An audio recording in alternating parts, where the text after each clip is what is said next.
Cordial saludo, de manera especial, a todas las personas que defienden el derecho a la salud, derecho innegociable, y que es la razón de existir de los actores del sistema frente a los dueños del sistema, que son los usuarios. Saludo en la mesa a Juliet, a Marisabel, a Beatriz, igualmente a Emilia, al doctor González Holman, mi equipo, a Joana y a Sandra, que me acompañan. Debí haber estado aquí ayer temprano, pero fui citado 2 veces ayer en el Congreso de la República, junto con la ministra, en debates de control político frente a lo que se considera la crisis del sistema, que se argumenta por parte de la oposición que ha sido mediáticamente inducida por nosotros, los que estamos ahora en estos cargos de responsabilidad y dignidad del Estado, pero que cada vez se confirman más los hechos que documentan que es una crisis existente, general, y además incontrovertible con los hechos. Desde lo que tiene que ver puramente con la protección del usuario en sus derechos fundamentales, hasta lo que tiene que ver con los componentes de transacción financiera entre actores que generan afectación en la calidad de la prestación del servicio. Ambas citaciones, una en la Comisión Séptima de Senado en la mañana y en la plenaria del Senado en la tarde, que fue incluso socializado a través de los medios, mostraron dos orillas claramente identificables: los que creemos en la defensa del derecho a la salud y los que creen en el negocio de la salud, que son posiciones distantes, inencontrables y contrarias. Nosotros creemos que la plataforma de un sistema de salud no puede estar orientada hacia garantizar los lucros financieros de los actores que en él intervienen, sino los réditos tienen que ser en la salud de las personas. En esencia, los servicios de salud son servicios sociales, muy distantes para ser medidos en términos de rentabilidad financiera, sino de rentabilidad social. Aquí están representantes de las administradoras de recursos, que originalmente pretendían ser entidades promotoras de salud, pero con su actuar rutinario, ellas mismas desvirtuaron su rol y se quedaron en intermediarias puramente del recurso financiero público. También están los gerentes de las ESES, y vamos a empezar por un mensaje a ellos, a los gerentes de las ESES. Empresas sociales del Estado, hoy se llaman así.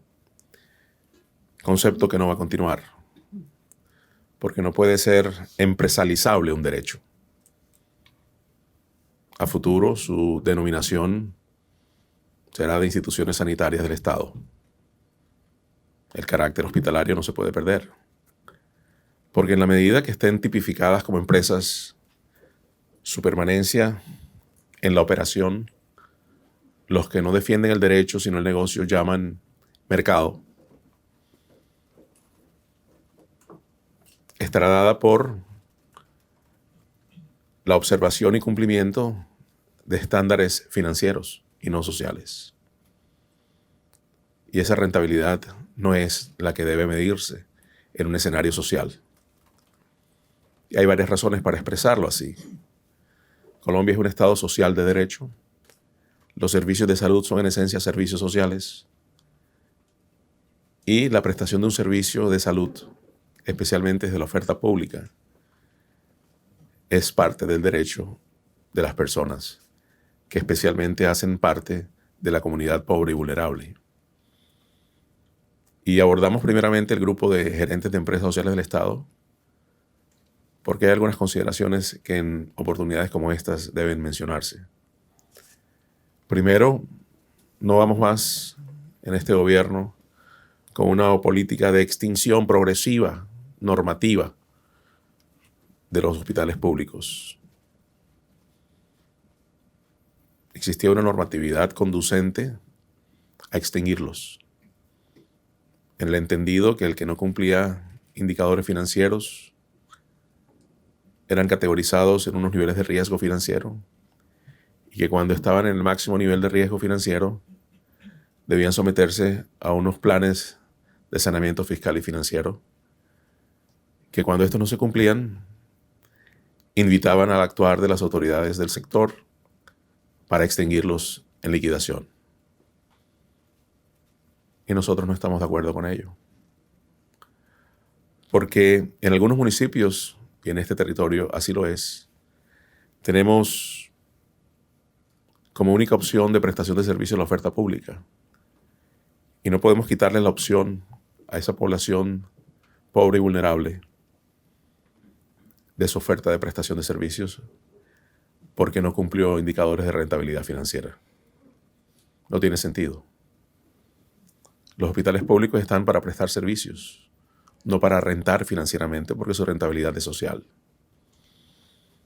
Por eso su permanencia en la actividad no puede venir dada por la amenaza de la extinción desde la norma, que desafortunadamente era liderada por las autoridades del sector antes de nuestra llegada, con una circunstancia de manera consecuente, y era el favorecimiento de la llegada del actor privado.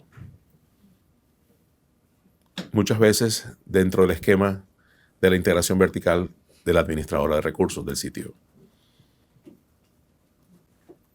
en el entendido que les resultaba más rentable contratar con su propia IPS que con la red pública.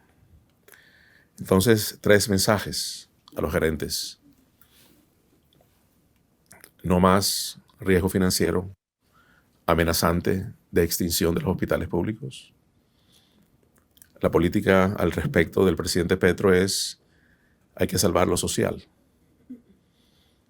Y el hospital público es el patrimonio social por excelencia de la población colombiana y especialmente al segmento pobre y vulnerable. Que haya sido maltratado sistemática y reiteradamente por los actores del sector que tienen que ver con las compras de servicios es otra cosa. Pero eso lo abordaremos en un segundo momento. El otro tema con los hospitales públicos es que estamos caracterizando desde el escenario del ministerio con la superintendencia factores de seguimiento y monitoreo que tengan carácter social. Por ello, algunos hospitales de estos definitivamente requieren, más allá del subsidio a la demanda por venta de servicios, subsidio a la oferta, para que haya un criterio de base de supervivencia mínimo garantizado y no supeditarlo al nivel de transacciones financieras que, por muy hábil que sea el gerente, por muy experto y por muy bien intencionado, un gerente puede generar el disparo de su proceso de venta de servicios, factura, radica, y las EPS no pagan, y de todos modos el plan de saneamiento fiscal y financiero no se hace posible en su cumplimiento. Entonces hay que liquidar al afectado y privilegiar al infractor. Y esta superintendencia tiene claro algo. Lo hemos mencionado en todos los escenarios.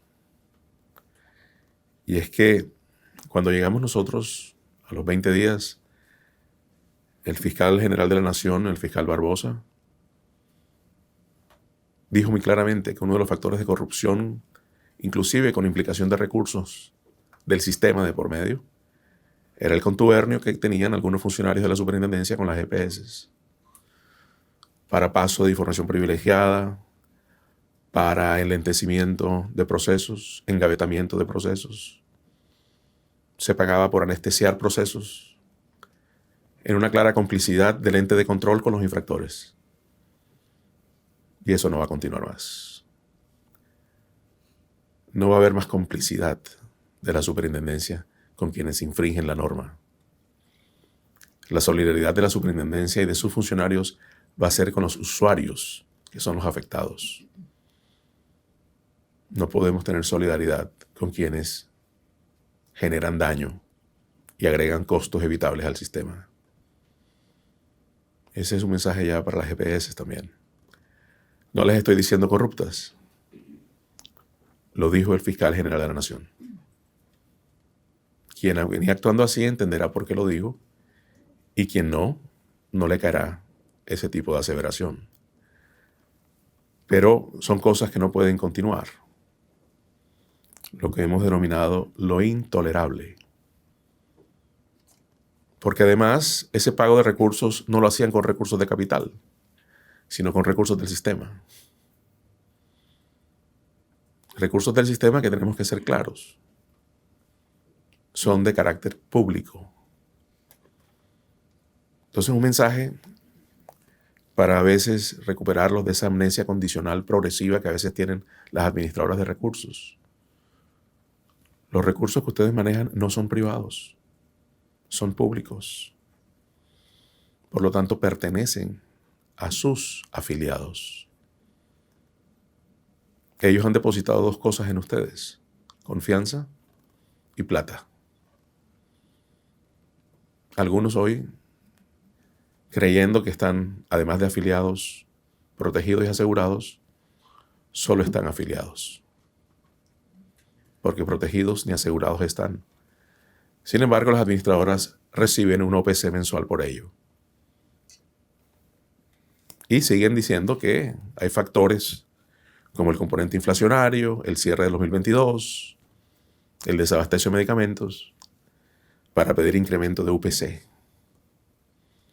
Porque además dicen a niveles de los gremios, tanto de las del subsidiado en Gestar Salud como las del contributivo en ASEMI, que es que el long COVID y el post-COVID les ha disparado las frecuencias de uso. Y por lo tanto se ha impactado el gasto médico.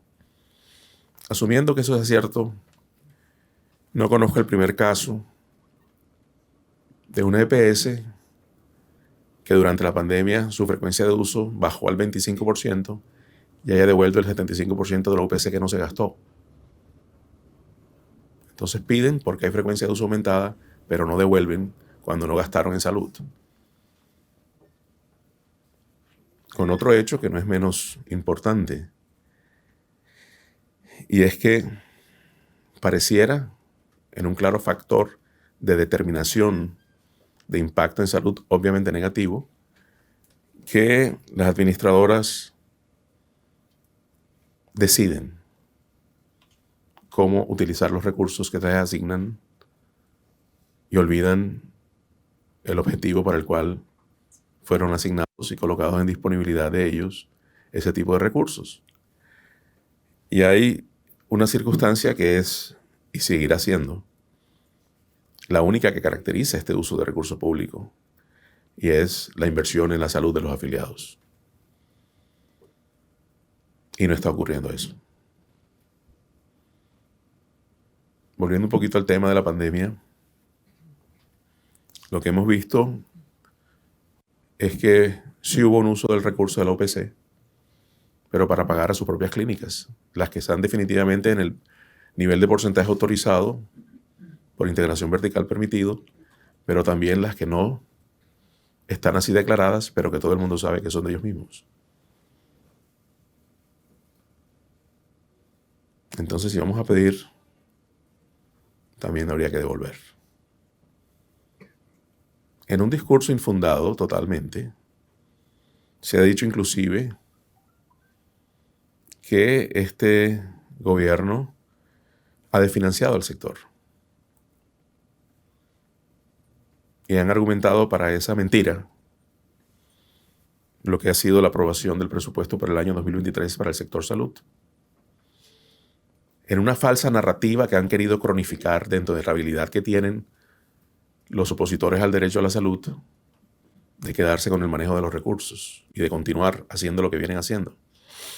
Ayer en el Congreso se evidenció cómo existe una clara instrumentación a partir de algunos congresistas en defensa de ese discurso.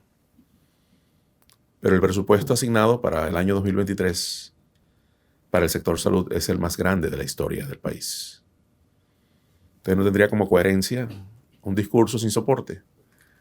Pero como es una falsa narrativa que procura el engaño en una estrategia clara de desinformación, frente al tema de la reforma llegamos a algunos acuerdos en los diálogos que tuvimos con Paula Costa, la presidenta o directora de ASEMI, y con Carmen Eugenia Dávila, la directora de Gestar Salud, en que no vamos a hablar de la reforma, sino sobre el texto, una vez se socialice, de la reforma. Para evitar discusiones baladíes y argumentos absolutamente contrarios a lo que hemos dicho, porque jamás lo hemos dicho, pero lo ponen en boca de nosotros para armar desinformación. Y por ello no vamos a generar debate, porque el debate será en el escenario natural de los debates democráticos en nuestro país, que es el Congreso de la República. Solo que tienen que mejorar el tipo de información que le den a los congresistas, para que ellos tampoco no terminen confundidos y terminen diciendo las cosas que dijeron ayer. Porque hay que saber instrumentar cuando se va a hacer eso. Vamos a hablar un poco de ese comportamiento que en este momento nos ocupa, nos preocupa y tiene al país alerta. Vamos a hablar de la razón de ser del sistema de salud. Sistema de salud que es atípico con respecto a los demás sistemas en el mundo. Así como lo normal en un matrimonio es que sea de a dos, ahora lo atípico parece ser la rutina, ¿verdad? Y ya se ven matrimonios de a tres. Aquí tenemos un modelo que supera y diferencia los modelos de salud del mundo en algo. En todos los modelos de salud del mundo existen claramente dos actores imprescindibles. Por un lado, los pacientes. Y por otro lado, los prestadores. Lo demás son formas de pago. Aquí tenemos los pacientes, los prestadores y unos intermediarios que se quedan con un alto porcentaje, algunos por no hacer nada, de lo que debe hacer un gestionamiento del riesgo poblacional. Y eso le está trayendo daño al sistema. Pero los usuarios, que son nuestros jefes, nosotros en la superintendencia ganamos por los tributos que cancela este país. Las EPS existen en este sistema y funcionan. ¿Listo? Todavía no. Bueno, nos avisas. Los dueños del sistema son los usuarios. Y eso parece olvidarse. Y entonces pareciera que atenderlos es un favor. No, es un derecho que tiene que verse como tal. Pero los usuarios empezaron a entender que esto es un derecho. Y se quejan, peticionan, reclaman y denuncian. Al cierre del mes de octubre, la superintendencia llegó a una cifra histórica de peticiones, quejas, reclamos y denuncias radicadas en la entidad. Superamos el 1.000.000 de insatisfacciones documentadas a través de los diferentes canales que tenemos nosotros para recepcionar ese tipo de manifestaciones de no conformidad con el sistema, especialmente proteccional, que deberían recibir quienes están como pacientes. Primera característica común de todas las quejas recibidas, que todas son personas afiliadas, con un administrador de recursos, en teoría respaldándoles su proceso proteccional. Pero en la realidad no haciéndolo. 1.043.000 a nivel de Colombia. Después nos metemos con esta territorialidad. Territorialidad que siempre es vista con preocupación desde el nivel nacional. Hoy volvemos a caer en la condición de acefalía en Cartagena por carencia de un director territorial de salud. De hecho, creo que nos acompaña es un funcionario de aseguramiento, el director operativo, porque no hay secretario. Pero volvamos al tema nacional, que es lo mismo proporcionalmente a nivel territorial. El 35% del total de quejas tienen otra característica común, y es que son riesgo de vida. ¿Qué es eso de riesgo de vida? Circunstancias, situaciones en las que el usuario acude a nosotros para que nosotros intervengamos para salvarle su vida. Algunos en esas súplicas, porque son súplicas de vida, lo que dicen es: cámbieme por favor de esta EPS donde estoy. Ayer yo no la escuché porque venía en el avión ya, pero la senadora Paloma Valencia dijo que cómo podía haber objetividad de parte del superintendente que tenía una franca intención de acabar con las EPS.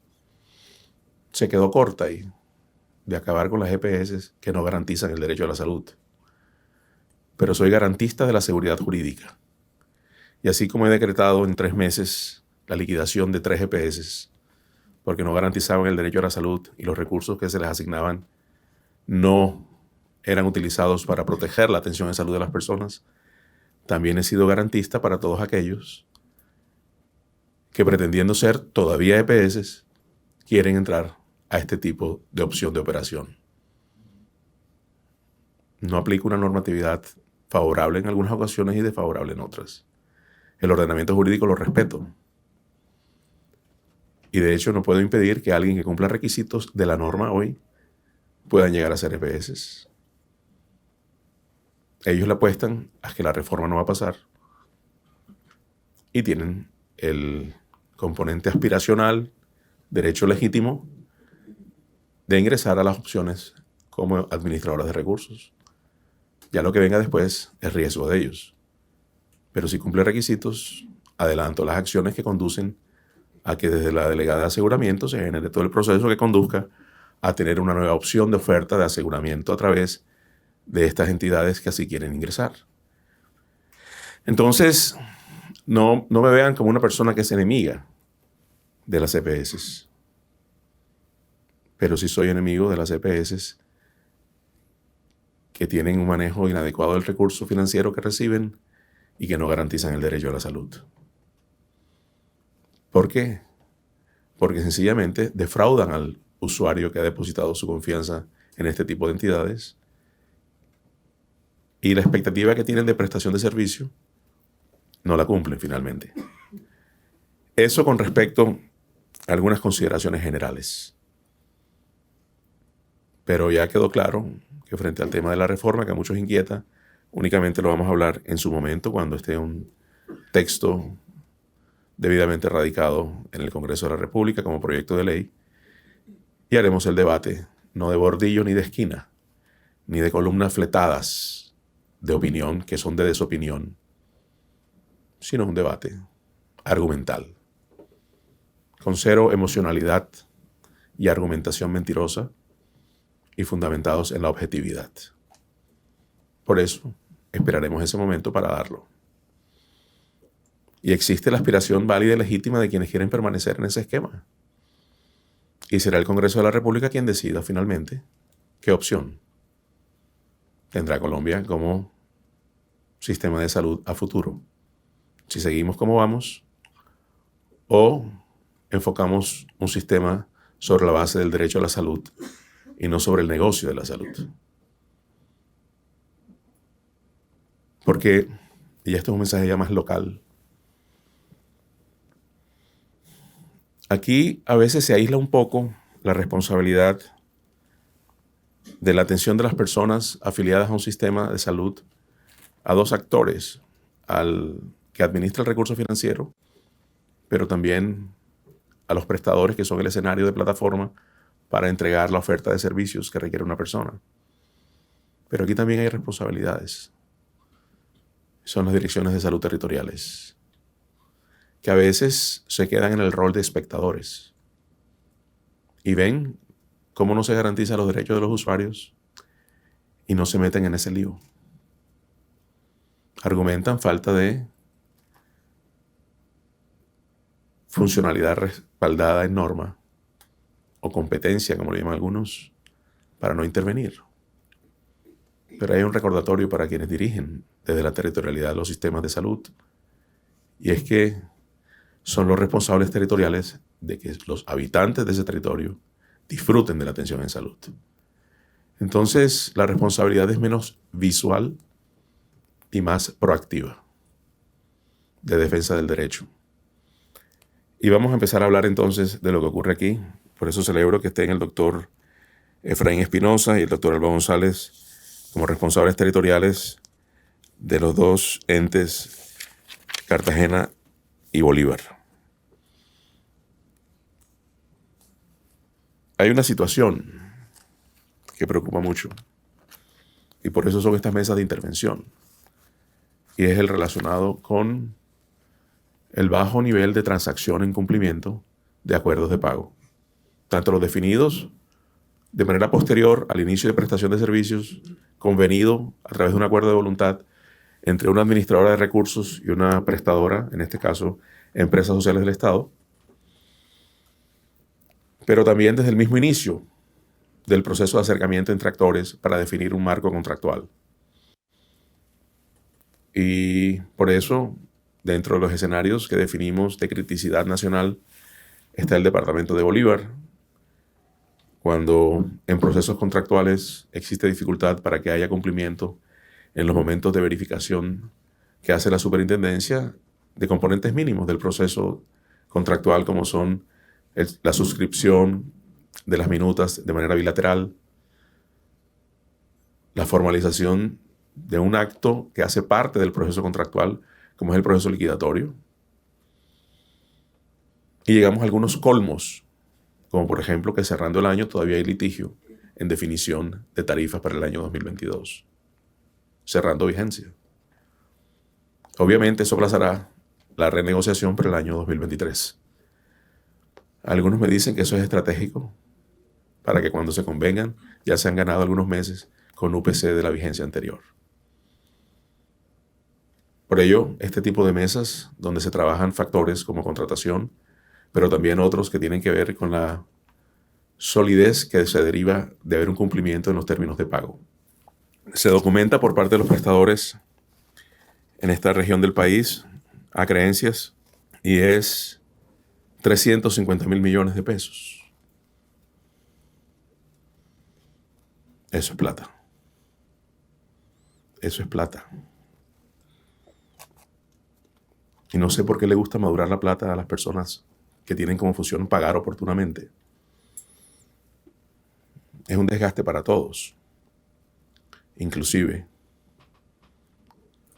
para quienes se afectan en la salud y la vida, que son los usuarios, que es lo que debe ser el primer motivo de preocupación con ese tipo de estrategia dilatoria para no pagar.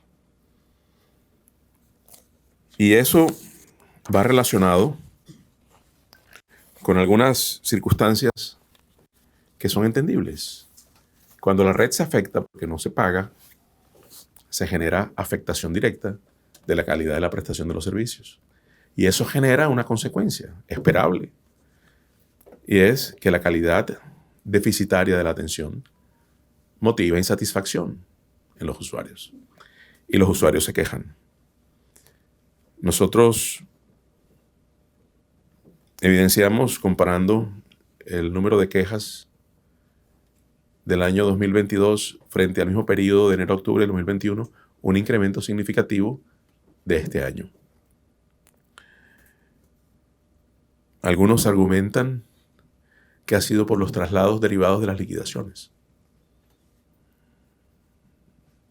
Esa es una excusa que no llega a ser razón. Esta es una de las zonas donde en el 2022,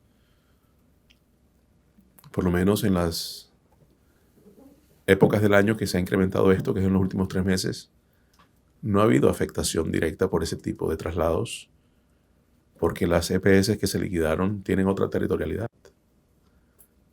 Confahuila en Boyacá y Huila, Convida en Cundinamarca y Confaguajira en ese departamento. Sin embargo, argumentan que es porque ha habido traslados en un discurso que no tiene soporte técnico, pero parece que es la estrategia colectiva de argumentación procurando una justificación que nosotros no lo van a encontrar. Y eso conlleva una situación, y es que del total de quejas recibidas a través de los canales de la superintendencia en este territorio, estamos preocupados porque más de 7,000 personas aquí argumentaron, incluyendo Cartagena, es decir, municipios del departamento y Cartagena,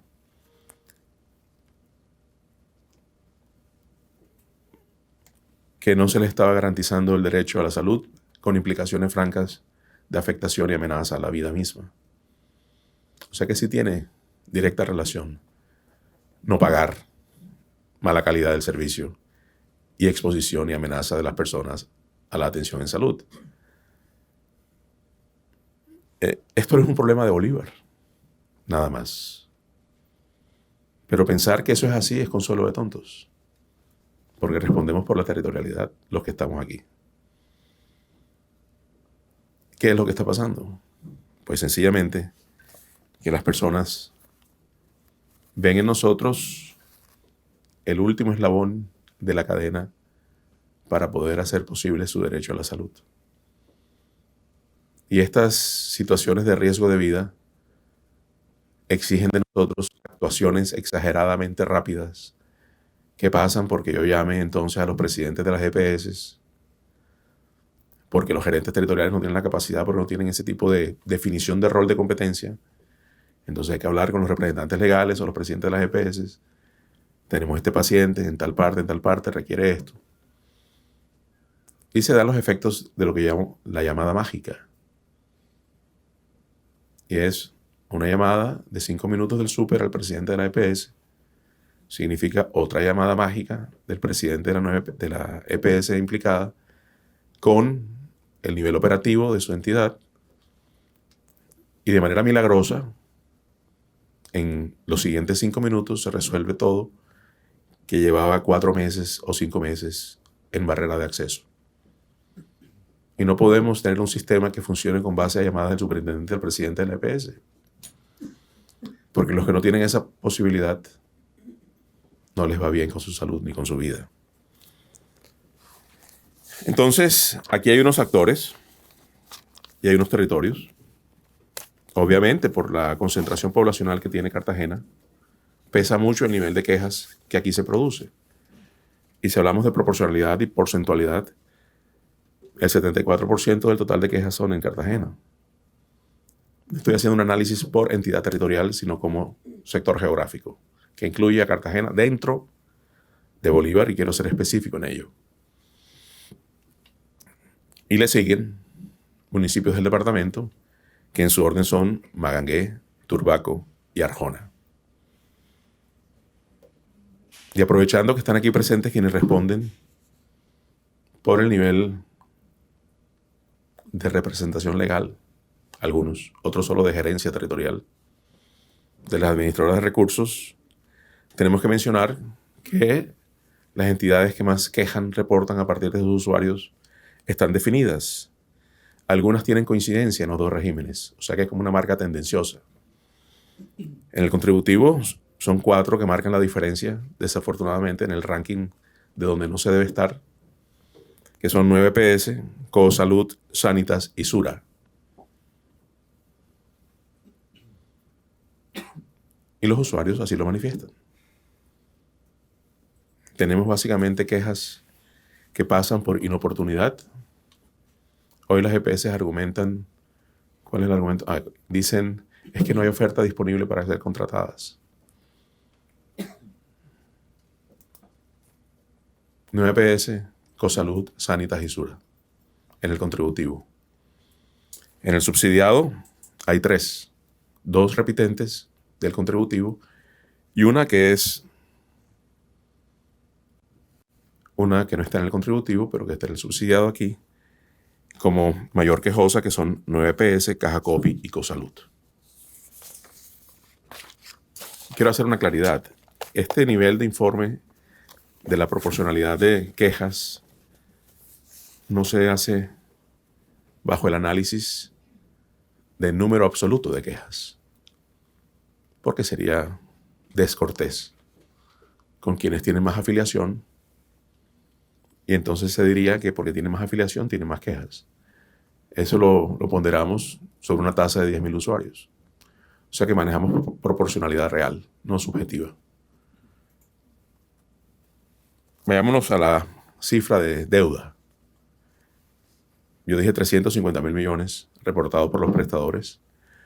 Obviamente los aseguradores siempre dicen que es menos. Pues con las estrategias que ustedes saben, le dicen al coordinador médico, no dejen radicar todo en este mes, dejen algo para el mes siguiente. O sea, presupuestan lo que la gente puede gastarse por enfermarse. Pero no dejar radicar no quiere decir que no deban, porque ya está causada la obligación. Sin embargo, en la formalidad documental no aparece. Después viene un proceso estratégico de dilación y es no responder la glosa oportunamente. Esperemos que la super va a hacer una ronda de mesas y allí hablamos. O podemos llegar a algunos arreglos prácticos. Te debo 70 millones, te pago 50 y sobre esa base me das el descuento financiero. Y algunos aseguradores lo manejan como rutina de negociación. Pero por la necesidad que tienen, los prestadores de liquidez hasta aceptan algunos eso. Son exactamente 348.378 millones de pesos que están argumentados como acreencia. Es parte del ejercicio que también debe hacerse en una actividad conciliatoria para efectos de depurar. Hay unas normas que ustedes conocen que son de obligatorio cumplimiento. Pero estamos en un sector donde lo que es obligatorio cumplimiento se vuelve discrecional en algunos actores, como optativo. Por ejemplo, la ley estatutaria, esa que definió el ámbito del derecho fundamental. Algunos actores pareciera que les han arrancado algunas páginas al texto y solo cumplen lo que les interesa cumplir. Y lo que no les conviene, no lo hacen. Otros no es que arranquen las páginas, metafóricamente hablando, sino sencillamente deciden no cumplir. ¿Cuál es el rol nuestro? Como para concluir. Para concluir, entonces, tenemos que decir que esta es una entidad que hace 3 tipos de escenarios: inspección, vigilancia y control. Pero hemos venido haciendo mucha inspección, mucha vigilancia y poco control. Poco control por varias razones. Por el contubernio que existía entre los infractores con la superintendencia. No lo digo yo, lo dicen las autoridades de lo penal, como es la Fiscalía. Porque además existía el amiguismo con los infractores y el distanciamiento con los afectados. Y ese tipo de hecho nos ha llevado a redireccionar la superintendencia. Con el tema de la inspección y la vigilancia generábamos mucha información. Colombia se cansó de recibir la información de la super que decía quiénes eran infractores y qué infracciones cometían. Pero no existía el nivel informativo frente a qué le pasaba a los infractores, porque no había control. Y eso es algo que no va a continuar. Ese tipo de control va a implicar que haya una superintendencia que haga control. Cuando nosotros comparamos el nivel de sanciones en lo que tiene que ver con la cuantía de plata en multas aplicadas por la superintendencia antes de nuestra llegada, frente a la cantidad de infracciones que se hacían con quienes manejan billonarios recursos, no existía la proporcionalidad. Eran sanciones pírricas frente al hecho indebido cometido por quien maneja billonarios recursos.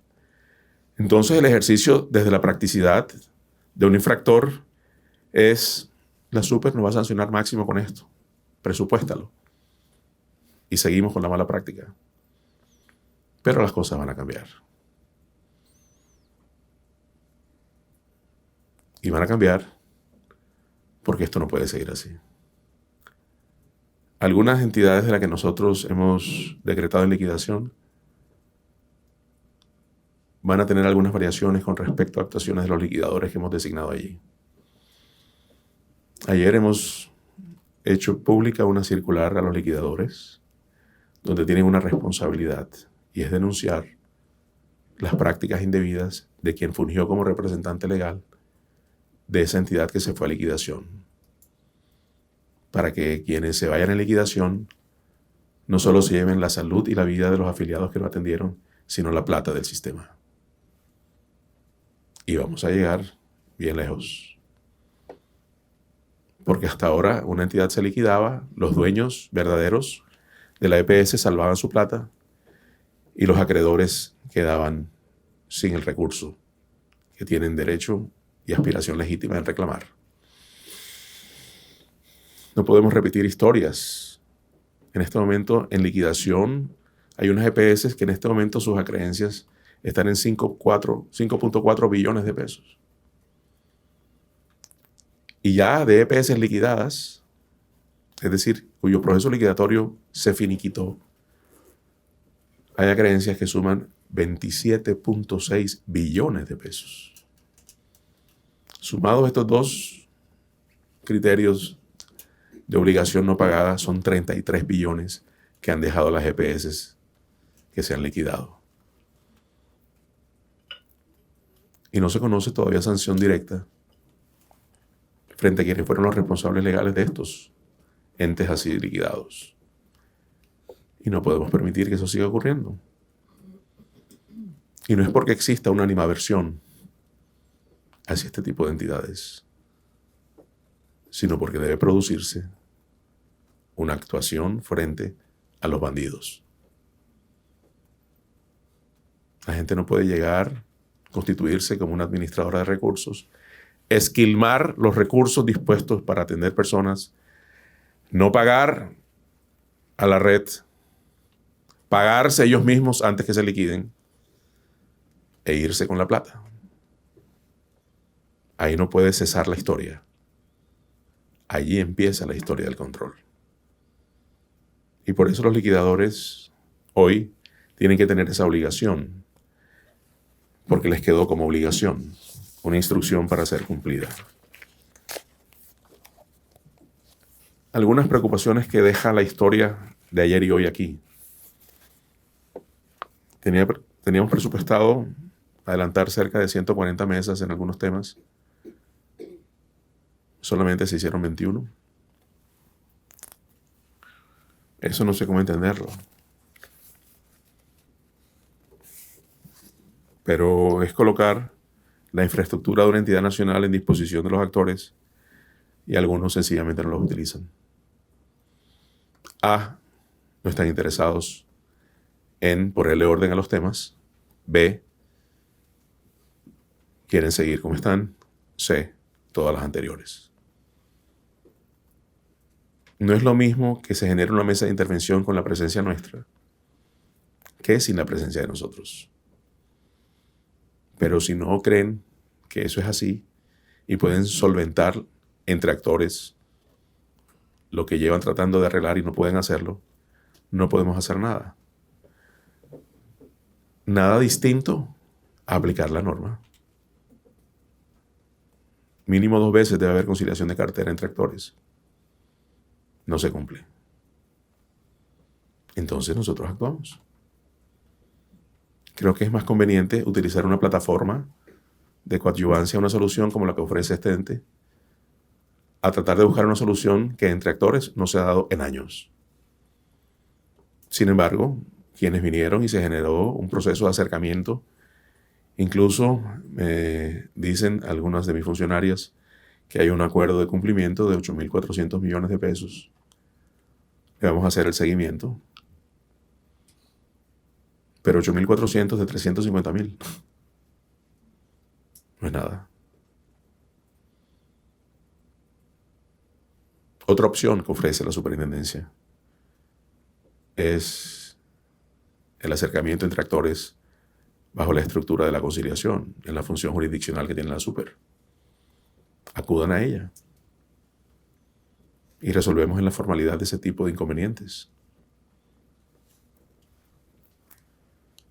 Como conclusión, 2 mensajes. Debo ser extensivo cada vez que tengo la oportunidad de hablar en los territorios, porque no tengo la oportunidad de hacerlo con rutina. Por eso trato de sacar el máximo provecho del momento y toco tantos temas, pero todos relacionados con el comportamiento de quienes intervienen en el sistema territorial de salud. Creemos definitivamente que esto tiene que cambiar. Sea vía reforma, pero eso se dirá en su momento, o desde el propio momento actual, en lo que tiene que ver con la responsabilidad de cada actor en el día de hoy.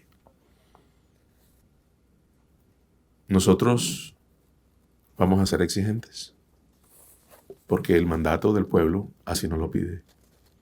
Hoy estamos aquí por el nivel de quejas. Se marcaron 10 departamentos o territorios de criticidad, y este es uno de ellos. Y por eso estamos aquí. También el sentir de muchos actores del sector hospitalario que se sienten indefensos. Por eso estamos aquí. Pero necesitamos colaboración de todos. Y las CPS hacen parte de todos. No les pido el favor porque es su deber, pero sí les invito a que cumplan, pensando en el usuario y pensando en la red. Y cuando digo esto, lo digo pensando en que hoy vemos el escenario desde el escritorio de un lado. Mañana podemos ser nosotros los pacientes. Y podemos vivir lo que hoy solo visualizamos como espectadores. Que cuando eso ocurra, las cosas estén solucionadas. Y nosotros seguiremos trabajando. ¿Hasta cuándo? Hasta cuando la dignidad y el respeto al derecho a la salud se vuelvan costumbre en este país. Muchas gracias.